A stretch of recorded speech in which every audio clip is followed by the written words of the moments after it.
asalaamu calaykum waraxmatullaahi wabarakaatu walaalada muslimiinta oo meel kasta aad joogtaan kusoo dhowaada barnaamijkeennii maxay ku islaameen barnaamijkeennana waxaynu ku soo qaadan doonaa islaamnimadii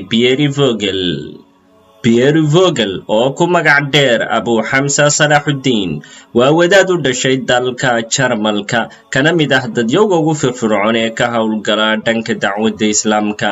haddaba waxaynu isweydiinaynaa sidee ayuu ku islaamay Pierre Vogel wuxuu ahaa nin haysta diinta kiristaanka gaar ahaan madhabka Protestaanka wuxuuna dhigan jiray iskuul lagu barto diinta kiristaanka markii uu akhriyay Baybalka ayuu ka dhexelay qaladaad iyo iskahorimaad markaasuu weydiiyey baadarigii xaggee ayay ka imanayaan qaladaadkan iyo iskahorimaadkani wuxuu baadarigii ku jawaabay ma og tahay Baybalkani waa xarifan yahay Pierre Vogel wuxuu la yaabay sidee ayaa dadku u rumaysan karayaan kutubo xarifan dabadeedna wuxuu ka gaaloobay diintii kiristaanka wuxuuna bilaabay inuu naftiisa aamino isagoo noqday feedhyahan hadafkiisuna wuxuu ahaa inuu mar uu noqdo horyaalka boqorka feedhyahanka adduunka kadibna wuxuu la kulmay nin ahaan jiray boqorka feedhka adduunka oo qaaday biladaha dahabka ee cayaaraha olombikada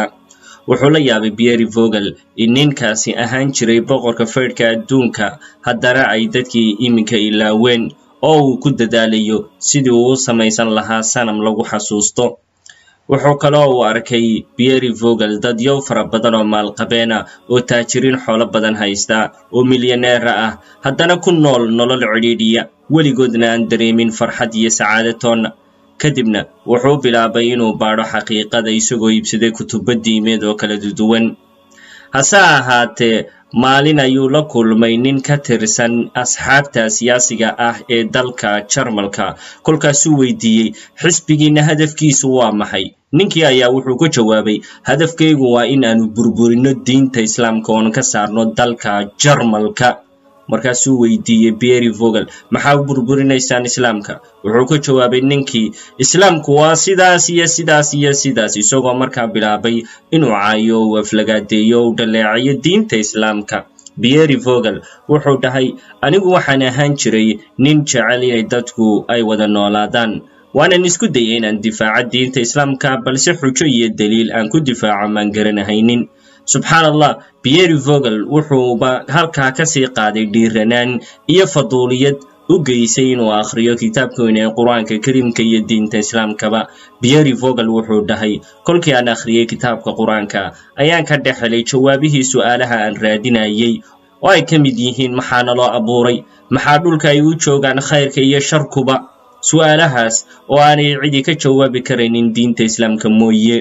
waana asbaabta keenta in kiristaanku ay ka baxaan diintooda ayagoo isweydiinaya su'aasha ah haddii ilaahay yahay ilaaha jacaylka maxaa keenay sharka iyo dhibaatooyinka adduunkan haysta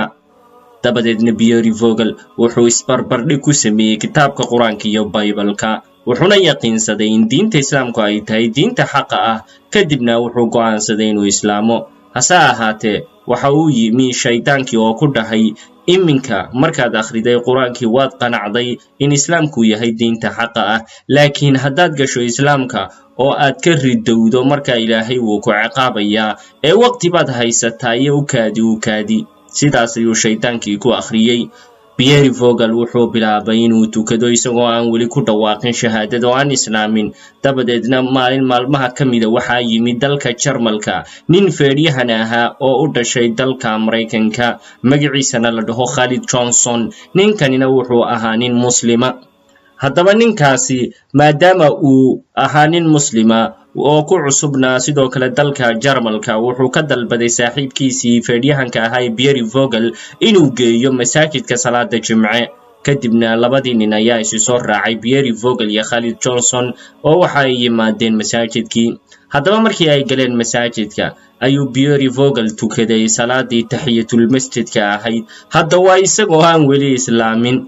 markii uu masaajidka fadhiistay ayaa waxaa ka hor yimi oday waayeel oo u dhashay dalka Maqrib ama Morocco wuxuuna ku dhahay su'aal cajiib ahayd oo wuxuu yidhi ma adiga keliga ayaa muslimka ah reerkiina